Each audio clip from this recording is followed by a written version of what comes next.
Hi మా. Hi sir. ఎలా ఉన్నారు? బాగున్నాను సార్, మీరు బాగున్నారా సార్? బాగున్నాను. ఏమంటున్నాడు మీ డైరెక్టర్?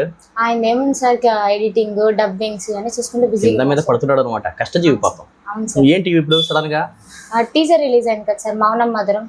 దాని గురించి ఎప్పటి నుంచో కొన్ని క్వశ్చన్స్ అడగాలనుకుంటున్నా, అడుగుదామని వచ్చాను సార్. అవునా, సరే అడుక్కోవాలా? అదే అడుగు ఉంటున్నా. Okay sir.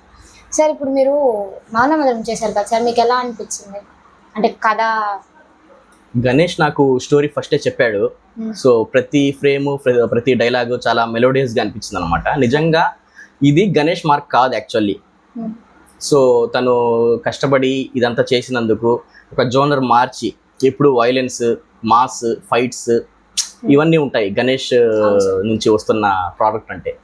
సో మేము ఈసారి కొంచెం కొత్తగా, నేనైనా సరే తనైనా సరే, క్యారెక్టరైజేషన్ చెప్పినప్పుడు చాలా కొత్తగా అనిపించింది నాకు. ఇంతకుముందు నేను ఎప్పుడు చేయలేదు ఇలాంటి క్యారెక్టర్.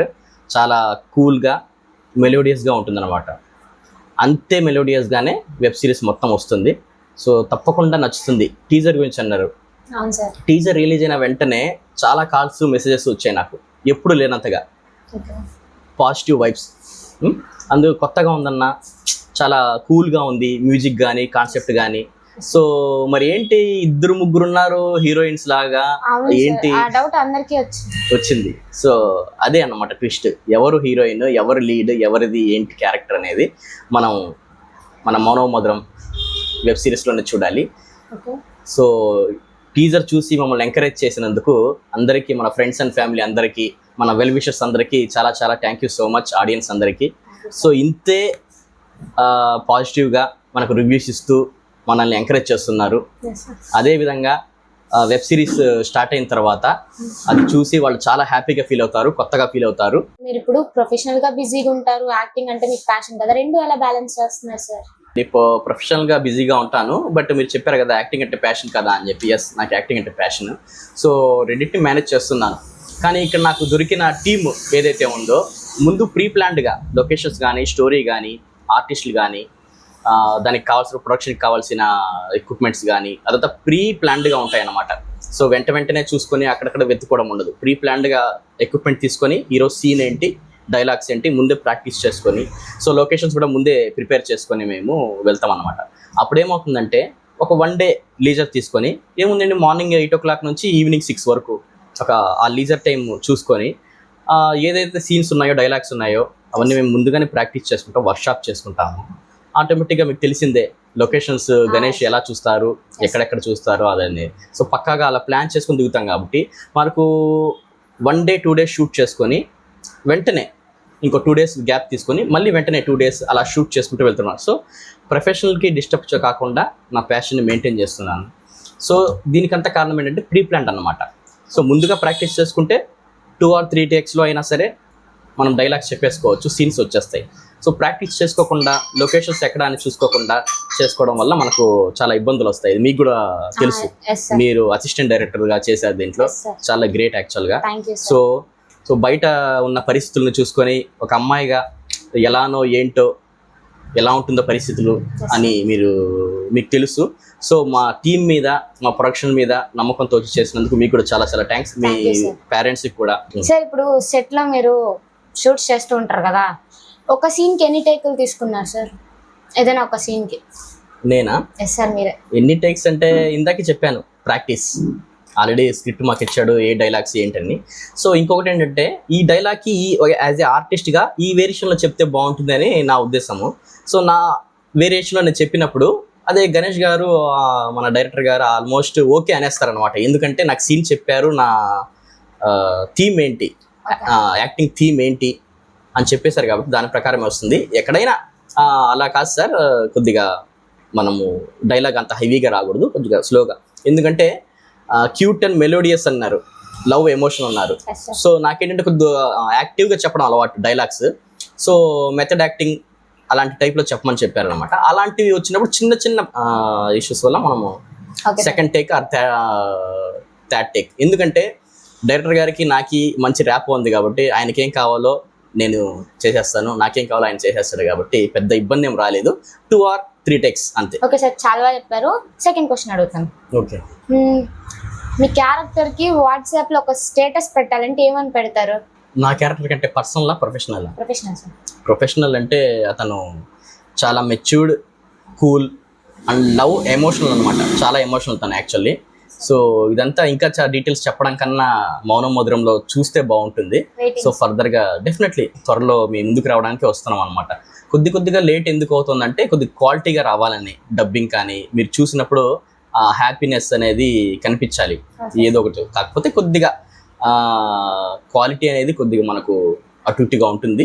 ఎందుకంటే ముందుగానే చెప్తున్నాను, ఎందుకంటే మనకున్న పరిధిలో మనం తీస్తున్నాము. But third episode, fourth episode నుంచి మీకు కావాల్సిన క్వాలిటీ కూడా వస్తుంది అనమాట. ఓకే సార్, థర్డ్ క్వశ్చన్ అడుగుతాను. డైరెక్టరు కట్ చెప్పకపోతే ఎంతసేపు సీన్ కొనసాగించగలరు మీరు? డైరెక్టర్ కట్ చెప్పలేదంటే అక్కడ సమ్ లీడ్ ఉందని అర్థము. సో ప్రీవియస్గా జరిగిన డైలాగ్కి, సీన్కి ఏది లీడ్ అవసరమో ఆ ఎక్స్ప్రెషన్లోనే ఉంటాం. అంటే ఎంతసేపు చేయగలుగుతారు? ఎంతసేపు చేయగలము.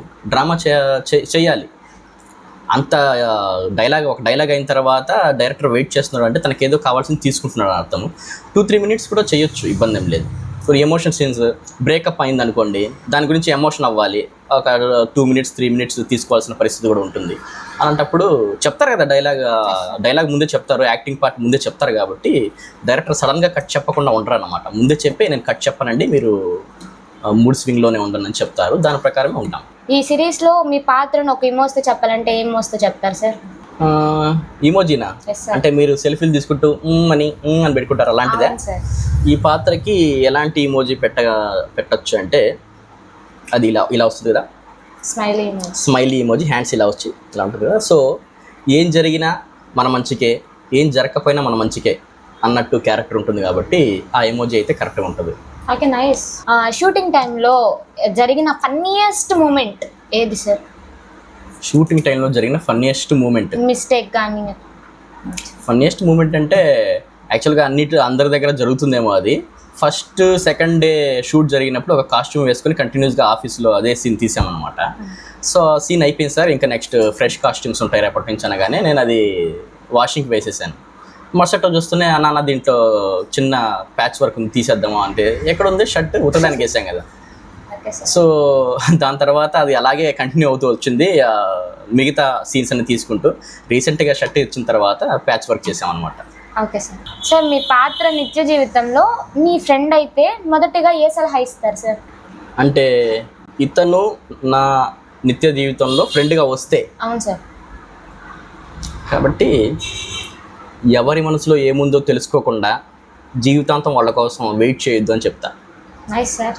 ఈ సిరీస్లో ఒక క్యారెక్టర్ని తీసుకొని ఒక రోజంతా ఉండాలంటే ఎవరి క్యారెక్టర్ తీసుకుంటారు, ఎందుకు?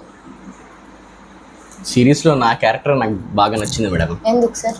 ఎందుకంటే దానిలో డెప్త్ ఉన్న క్యారెక్టర్ అని చెప్పాను కదా. సో మిగతా అంతా ఫీమేల్ లీడ్స్ ఉన్నారు. సో నేను వాళ్ళ ముగ్గురులోకి స్ప్లిట్ అయ్యి 3 క్యారెక్టర్లు నా గురించి ఏమనుకుంటున్నారని తెలుసుకోవడానికి కావాలంటే ముగ్గురులో స్ప్లిట్ అయ్యి 3 క్యారెక్టర్లు చేయాలనుకుంటాను. మీ క్యారెక్టర్ కాకుండా ఇంకెవరిదైనా ఎంచుకోవాలంటే? అందుకే చెప్పాను కదా, 3 క్యారెక్టర్లు ఎంచుకుంటాను అనమాట. ముగ్గురులో స్ప్లిట్ అయ్యి నా గురించి ఏమనుకుంటారని తెలుసుకోవచ్చు కదా. పర్టికులర్గా డైరెక్టర్ క్యారెక్టర్ తీసుకోవాలనుకుంటున్నాను. అంటే నెక్స్ట్ మిమ్మల్ని డైరెక్టర్గా చూడొచ్చా? అంతే. సో మన గణేష్ గారిని ఆర్టిస్ట్గా మార్చి నేను డైరెక్టర్గా మారి ఆయన లోపల ఉన్న ఆర్టిస్ట్ని బయటకు తీసుకురావాలని నా ఉద్దేశము. సో సిరీస్లో ప్రతి క్యారెక్టర్ కూడా చాలా బ్యూటిఫుల్గా డిజైన్ చేశారు. ప్రతి డైలాగు చక్కగా రాసుకున్నారు. ఆయన డైలాగ్ వర్షన్ ఆల్రెడీ ఆడియన్స్కి తెలిసిందే. సో కాబట్టి ఈసారి ఆయనలో ఉన్న యాక్టింగ్ స్కిల్ని కూడా బయటికి తీసుకొచ్చి జనాలు చూపించాలి. అంటే ఆల్రెడీ చూశారు, నా వర్షన్లో నా డైరెక్షన్లో ఆయన యాక్ట్ చేస్తే ఎలా ఉంటుంది అనేది చూపించాలని ఆశ. Okay sir, next question. Fans ఇప్పటి వరకు అడిగిన ఒక విచిత్రమైన ప్రశ్న ఏంటి సార్? ఫ్యాన్స్ ఎందుకులేండి, నేనేం పెద్ద హీరోలాగా నాకు ఫ్యాన్స్ అని కాదు. వెల్ విషర్స్ నుంచి నాకు వచ్చిన క్వశ్చన్స్, విచిత్రమైన క్వశ్చన్ ఏంటంటే, అన్న నువ్వు హీరోనా సార్, మీరు హీరోనా అని చెప్పి. సో హీరో అనేది కాదు, స్టోరీ చెప్పినప్పుడు దాంట్లోకి ఇమిడిపోయే క్యారెక్టర్ నాకు బాగుంటుంది కాబట్టి వాళ్ళు నాకు ఛాన్స్ ఇస్తున్నారు అన్నమాట. అంతేగాని ఇక్కడ నేను ఎంచుకునే కాన్సెప్ట్స్ అన్ని స్టోరీ హీరో, దాంట్లో లీడ్ చేస్తాం అంతే తప్ప నేను హీరో అని కానీ పెద్ద ఆర్టిస్ట్ అని కానీ మీరు అడిగినట్టు ఫ్యాన్స్ అడుగుతారన్నట్టు వాళ్ళు ఫ్యాన్స్ కాదు.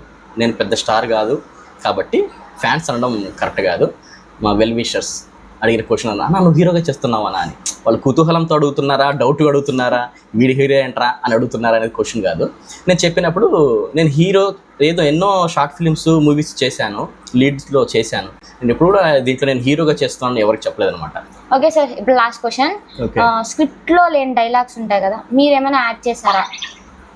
స్క్రిప్ట్లో లేని డైలాగ్స్ అబ్సల్యూట్లీ యాడింగ్స్ ఉంటాయి. యాక్చువల్లీ షూట్ జరిగినప్పుడు ఫ్లోలో కొన్ని డైలాగ్స్ వస్తుంటాయి, అది చాలా మంచిగా అనిపిస్తుంది.